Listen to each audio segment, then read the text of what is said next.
Eh,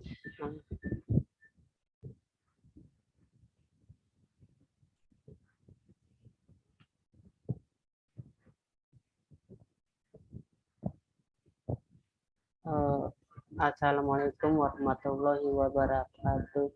Selamat pagi teman-teman dan Pak Dikson. Kami dari kelompok 11 ingin mempresentasikan analisis ekonomi Indonesia dan globalisasi. Perkenalkan, nama saya Wira Wiharja dan rekan saya Taki Raja Ijudin.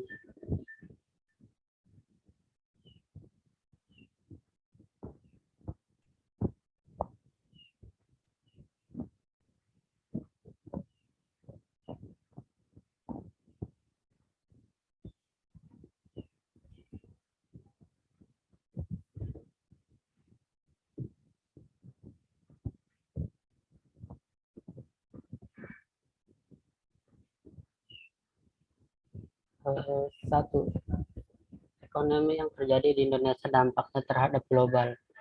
Globalisasi ekonomi merupakan proses pengintegrasi ekonomi nasional ke dalam sistem ekonomi global yang diperankan oleh aktor TNCS, WTO, IMF, dan Bank Dunia. Secara ekonomi, negara Indonesia mempunyai ketergantungan pada perdagangan, produksi, dan finansial internasional. Oleh karena itu, negara Indonesia rentan terhadap tekanan internasional dan globalisasi. Globalisasi ekonomi berdampak pada hukum ekonomi nasional yang harus tampil sebagai mekanisme pengintegrasi yang dapat mengharmonisasikan berbagai kepentingan internal bangsa. Kepentingan nasional dan internasional dan antar sektor kehidupan nasional secara ekonomi terjadi tekanan perdagangan yang semakin kompetitif, multinasionalisasi produksi, integrasi pasar keuangan, dan masuknya investasi modal global. Dalam menghadapi globalisasi ekonomi menggunakan strategi berperan aktif dalam proses negosiasi dengan aktor-aktor globalisasi serta menciptakan hukum ekonomi nasional khusus tentang penanaman modal asing yang mengakomodir di kepentingan nilai global untuk dimanfaatkan bagi perkembangan perekonomian nasional. 2. Ekonomi global dan Indonesia. Sepanjang 2019, ekonomi Indonesia mengalami tantangan baik yang bersumber dari eksternal maupun internal. Dari eksternal, sejumlah faktor ikut berdampak pada ekonomi Indonesia 2019. Seperti eskalasi perang dagang Amerika Serikat Tiongkok, penurunan permintaan serta stagnasi harga komoditas dunia. Brexit, ketegangan dan konflik politik di sejumlah kawasan dan krisis ekonomi di sejumlah negara Amerika Latin. Sementara itu, dari sisi domestik, sejumlah tantangan kita dihadapi seperti perlambatan pertumbuhan ekonomi, daya beli masyarakat, membesar sektor informal, posisi wait and see investor sampai dengan tidak tercapainya pendapatan dari sektor perpajakan. Meski ekonomi Indonesia dihadapi dengan sejumlah tantangan tersebut, pertumbuhan ekonomi diperkirakan akan ada di angka 5%. Rilis BPS menunjukkan bahwa kuartal 3 ekonomi Indonesia tumbuh sebesar 5,02%. Dan secara akumulatif Januari September ekonomi tumbuh 5,04%. Pemerintah di sejumlah kesempatan sudah menyatakan bahwa ekonomi Indonesia sepanjang 2019 hanya mampu tumbuh di kisaran 5,04% sampai 5,07% di bawah target APBN sebesar 5,3%. Sementara itu, inflasi diperkirakan tetap terjaga di angka 3,1% dengan penurunan angka kemiskinan dan angka pengangguran. Yang perlu kita cermati ialah pada kuartal 3 pertumbuhan konsumsi rumah tangga mencapai 5,01%. Konsumsi rumah tangga selama ini berkontribusi rata-rata 54% sampai 56% terhadap pembentukan PDB Indonesia. Selain itu juga kinerja ekspor dan impor perlu diwaspadai seiring dengan perlambatan aktivitas manufaktur di tanah air. Bentuk globalisasi ekonomi dan pengaruhnya terhadap Indonesia. Globalisasi perekonomian ini erat kaitannya dengan perdagangan bebas yang berusaha menghilangkan hambatan-hambatan perdagangan internasional. Hambatan-hambatan tersebut biasanya terjadi karena tarif ekspor atau impor yang terlalu tinggi, sehingga membuat harga barang tidak kompetitif. Bisa juga hambatannya berupa politik dagangan yang diberlakukan suatu negara untuk melindungi produksi dalam negeri. Untuk beberapa orang mungkin masih kebingungan menggambarkan bagaimana bentuk nyata dari globalisasi ekonomi. Berikut ini adalah ciri-ciri bahwa globalisasi ekonomi sudah berkembang di dunia. 1. Perkembangan teknologi sehingga mengubah konsep ruang dan waktu. Keberadaan telepon genggam, televisi, satelit, hingga internet membuat komunikasi global terjadi begitu cepat. Ini siapapun bisa berkomunikasi tanpa hambatan oleh jarak dan waktu. 2. Terjadinya ketergantungan pasar dan produksi ekonomi di negara yang berbeda sebagai akibat dari adanya perdagangan internasional. Adanya interaksi kultural. 3. Adanya interaksi kultural mengenai aneka hal baru yang melintasi aneka ragam budaya. 4. Meningkatnya masalah yang terjadi perhatian bersama seperti berhubungan dengan lingkungan hidup, regulasi daerah, atau juga krisis multifungsional. Pengaruh globalisasi bagi negara. Globalisasi menjadi peluang dan tantangan bagi sebuah negara, salah satunya Indonesia. Globalisasi juga memiliki dampak positif maupun negatif bagi bangsa dan negara. Dengan globalisasi, maka peluang untuk mendapatkan hasil produksi semakin luas. Berkembangnya ilmu pengetahuan yang semakin cepat. Kemudian lapangan kerja menjadi luas. Itu sebagai tantangan bagi bangsa untuk meningkatkan kualitas. Dalam buku Globalisasi, Peluang atau Ancaman bagi Indonesia 2019, karya Budi Winarno, bagi ekonomi nasional suatu bangsa, dampak perubahannya cukup jelas. Ketika perekonomian nasional suatu negara telah terintegrasi ke dalam pasar-pasar global, maka perekonomian ini tidak dapat terbebas dari pengaruh kekuatan-kekuatan ekonomi dan politik eksternal. Terdapat 3 mekanisme sebagai perubahan-perubahan tersebut berdampak terhadap ekonomi nasional, yakni tekanan perdagangan yang semakin kompetitif. 2. Multinasionalisasi produksi. 3. Integrasi pasar keuangan. Dampak positif dan negatif. 1. Dampak positif. A. Perubahan tata nilai dan sikap. Dikutip di situs Kementerian Pendidikan dan Kebudayaan Kemendikbud, globalisasi menyebabkan perubahan tata nilai sosial budaya, cara hidup, pola pikir, maupun ilmu pengetahuan dan teknologi dari bangsa lain yang telah maju. B. tingkat kehidupan menjadi lebih baik. Globalisasi membantu memperkenalkan kehidupan sosial dan budaya Indonesia, sehingga turis dan pariwisata berkembang. Globalisasi juga membantu meluaskan pasar produk dalam negeri, sehingga produksi dalam negeri mampu bersaing di pasar internasional. Kehidupan masyarakat menjadi lebih baik dan pembangunan negara meningkat. Berkembangnya ilmu pengetahuan dan teknologi. Kemajuan ilmu pengetahuan dan teknologi berdampak bagi kehidupan sosial, ekonomi, dan produktif, efektif, dan efisien. Dengan kemajuan di bidang teknologi, komunikasi, dan informasi, transportasi akan memudahkan manusia. Dampak negatif. 1.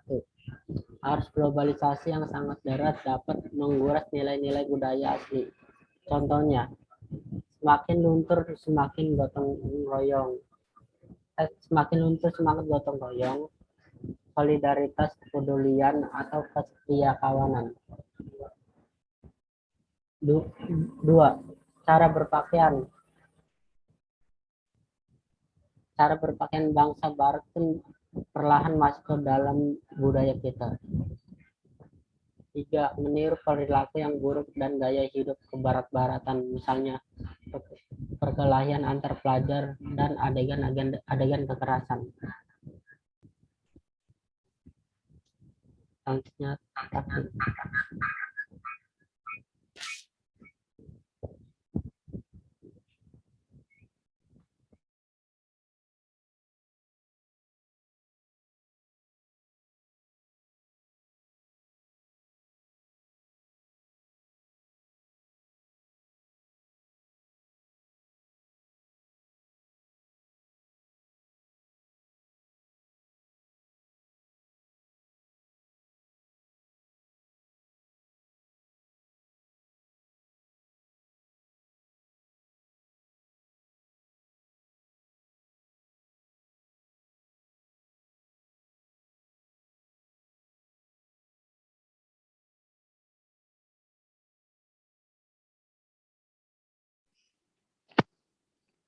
globalisasi ekonomi yang terjadi dalam 10 tahun terakhir. Apa yang Anda pikirkan ketika mendengar istilah globalisasi ekonomi, perubahan besar-besaran pada sektor ekonomi atau sektor ekonomi negara yang go internasional? Ternyata pengertiannya tidak sederhana itu. Untuk lebih lengkapnya, mari simak penjelasan berikut ini. Istilah globalisasi seringkali terdengar sebagai penyebutan sesuatu yang berhubungan dengan kemajuan zaman. Menurut Kamus Besar Bahasa Indonesia atau KBBI, globalisasi adalah proses masuknya individu, kelompok, atau negara dalam ruang lingkup dunia. Artinya, globalisasi membentuk hubungan antara manusia atau bangsa di seluruh dunia melalui perdagangan, investasi, perjalanan, dan budaya. Hubungan ini terus berjalan baik sehingga mampu melintasi batas-batas suatu negara.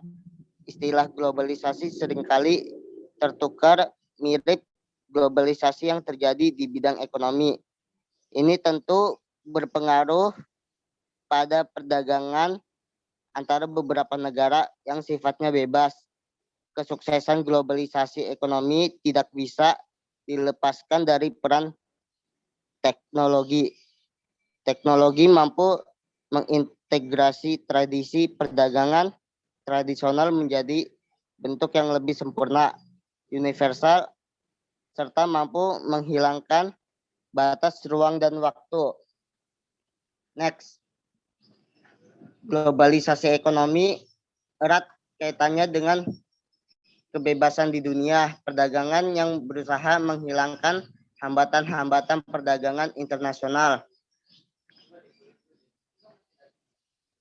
Alasannya adalah globalisasi ini memang hanya memandang dunia sebagai suatu kesatuan. Hambatan-hambatan tersebut biasanya terbentuk tarif ekspor atau impor yang terlalu tinggi sehingga membuat harga barang tidak kompetitif. Selain itu, termasuk juga hambatan berupa politik dagang dan diberlakukan suatu negara untuk melindungi produksi dalam negeri. Jadi secara umum arti globalisasi ekonomi adalah proses masuknya ilmu ekonomi ke ruang lingkup dunia tanpa adanya batasan antar negara atau wilayah. Ilmu ekonomi yang dimaksud adalah yang mencakup proses produksi, distribusi, dan konsumsi. Next. Strategi Indonesia menghadapi globalisasi ekonomi. Beberapa perusahaan menganggap persaingan di era globalisasi adalah tantangan yang bisa dijadikan peluang untuk mendukung pertumbuhan ekonomi di Indonesia. Indonesia memiliki potensi tinggi bersaing di era ini, terutama dalam jumlah penduduk yang besar dengan jumlah skill yang dimiliki, terbukti dengan penggunaan internet yang terus meninggi, termasuk sumber daya yang melimpah, sangat berpotensi untuk memenangkan persaingan. Namun demikian, masih ada beberapa potensi yang menjadi penghambat untuk bersaing di era ini. Salah satunya belum tersedia infrastruktur digital untuk yang memadai dan masih adanya perbedaan pemanfaatan dan penguasaan teknologi di berbagai daerah termasuk kota dan desa, serta adanya peraturan yang khusus mengatur ekonomi digital. Berdasarkan analisa Faisal Basri berjudul Peta Perekonomian Indonesia Memasuki Era Digital yang dikutip dari tulisan dosen Fakultas Teknik Universitas Negeri Yogyakarta, setidaknya ada top 7 skill yang harus dipersiapkan di SDM di Indonesia menyongsong persaingan globalisasi ekonomi. 1. Complex problem solving. 2. Critical thinking. 3. Creativity. 4. People management. 5. Coordinating with other. 6. Emotional intelligence. 7. Judgment and decision making. Next. Ekonomi Indonesia triwulan 3 2021 tumbuh sebesar 3,51%. Berdasarkan data Badan Pusat Statistik atau BPS, perekonomian Indonesia tetap tumbuh positif pada triwulan 3 2021 meskipun melambat dibanding dengan mencapai triwulan sebelumnya, sejalan dengan merebaknya varian Delta COVID-19. Ekonomi di Indonesia pada triwulan 3 2021 tumbuh sebesar 3,51%. Lebih rendah dari capaian triwulan sebelumnya sebesar 7,07%. Perkembangan tersebut terutama ditopang oleh kinerja ekspor sejalan dengan tetap kuatnya permintaan mitra dagang utama. Sementara itu, permintaan domestik tumbuh melambat seiring kebijakan pembatasan mobilitas untuk mengatasi varian Delta COVID-19. Dari sisi lapangan usaha atau LU, kinerja LU utama tetap tumbuh positif. Kendati beberapa LU terkait mobilitas masyarakat terkontraksi. Ke depan, Bank Indonesia terus memperkuat koordinasi dengan pemerintah dan instansi terkait untuk mendorong akselerasi pertumbuhan ekonomi termasuk melalui koordinasi kebijakan moneter fiskal, kebijakan pertumbuhan sektor-sektor prioritas, peningkatan ekspor, serta inklusi ekonomi dan keuangan. Next. Dari sisi pengeluaran, seluruh komponen BDB tumbuh positif meskipun melambat dari triwulan sebelumnya. konsumsi rumah tangga tumbuh 1,03%, lebih rendah dari capaian triwulan 2 2021 sebesar 5,96%. Seiring penurunan mobilitas masyarakat di berbagai wilayah Indonesia, investasi tumbuh melambat sebesar 3,74%, ditopang oleh investasi bangunan. Kinerja konsumsi pemerintah sebesar 0,66%, seiring realokasi belanja untuk akselerasi program pemulihan ekonomi nasional termasuk penanganan Delta COVID-19. Sementara itu, kinerja ekspor tetap tinggi sebesar 29,16%. Sejalan tetap kuatnya permintaan global, adapun impor triwulan 3 2021 tercatat tumbuh tinggi sebesar 30,11%. Dari sisi LU, kinerja LU utama seperti industri pengolahan, perdagangan, dan pertambangan tumbuh positif. Sementara itu beberapa LU terkait mobilitas, yaitu penyediaan akomodasi dan makanan minuman, serta transportasi dan pergudangan mengalami kontraksi. Secara spesial, kinerja pertumbuhan ekonomi nasional didukung oleh hampir seluruh wilayah, dengan pertumbuhan tertinggi tercatat di wilayah Sulawesi, Maluku, Papua atau Sulampua, diikuti Kalimantan dan Sumatera. Next. Penutup. Globalisasi ekonomi merupakan suatu proses aktivitas ekonomi dan perdagangan di mana berbagai negara di seluruh dunia menjadi kekuatan pasar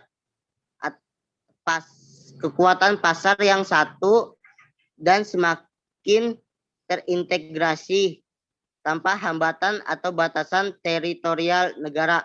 Globalisasi perekonomian ini berarti adanya keharusan penghapusan seluruh batasan dan hambatan terhadap arus barang, jasa, serta modal.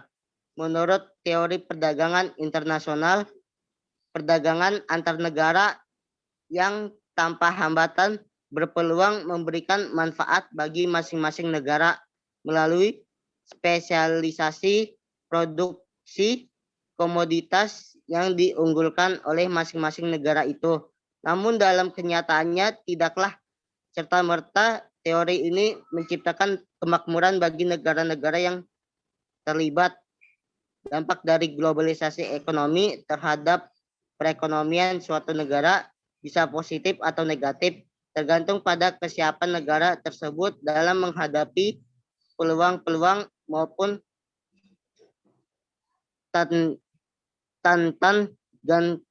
tantangan yang muncul dari proses tersebut.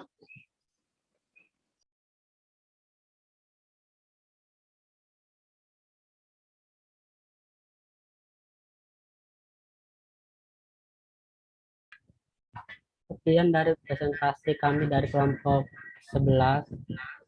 Jika ada yang dipertanyakan, silakan.